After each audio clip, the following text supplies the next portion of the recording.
And, someday maybe the Big Ten and the SEC contract, which is another bit that people should be worried about. But and is TV driving it? The same people that brought us the Real Housewives of New Jersey are deciding Exactly. this. Yeah. And no offense to Mike, who makes a good living in TV, and Mike, we all understand that TV drives the whole thing. I thought you were going to say no offense to me. I'm a big fan of Real Housewives of New Jersey. I had to wait a minute. I'm going to lose all my street cred. That's not true. I don't watch the show. I want to jump back to something very interesting you said, and it kind of goes along with a little nugget I picked up from somebody the other day that floored me. Contraction. Is that a possibility right here from where you stand? The Big Ten and SEC actually removing teams. Could that be something that you would see happen? Not now, but could you see that happening? UCLA, USC, Oregon, and Washington are in the Big Ten. Okay, I don't think we could There's no limits to the imaginations at this point of what the heck is that?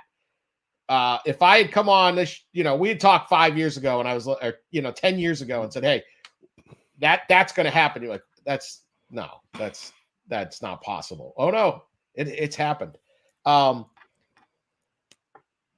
If everything is about grabbing revenue, that's why I said the sentiment behind guaranteeing the money.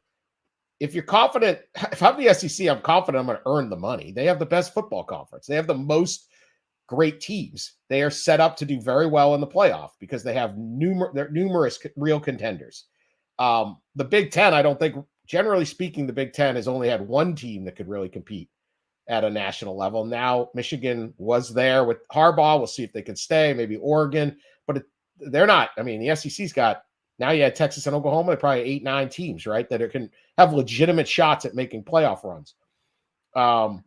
So they're going to earn their money. It's just when your sentiment is let's control the money, at what point, if it's always about more money, does Alabama and Georgia and these schools look up at Ohio State and Michigan and go, what are we doing here, right? Why are you dragging along Indiana football or what different teams that haven't ever really been any good?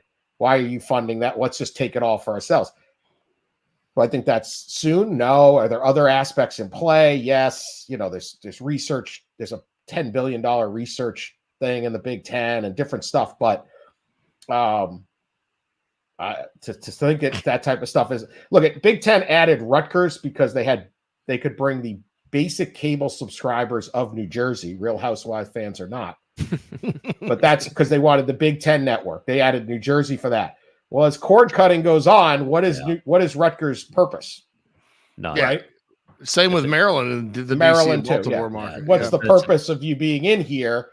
Do they sit there? Does the next generation of guy who, what we're seeing is, you still see a Greg Sankey, you still see a Jim Phillips at the ACC that come up through college sports the whole way. Big Ten's last two guys have come from, the NFL, Major League Baseball, TV world. You see it in the Big 12. Like, these guys are in, and they may be like, I'm going to make a couple deals and I'm going back. I want to be a commissioner. I want to run a team. Like, these aren't guys that are looking and going, what's the 40-year future of the sport? It's like, no, I just increased your profits 400% and I'm out.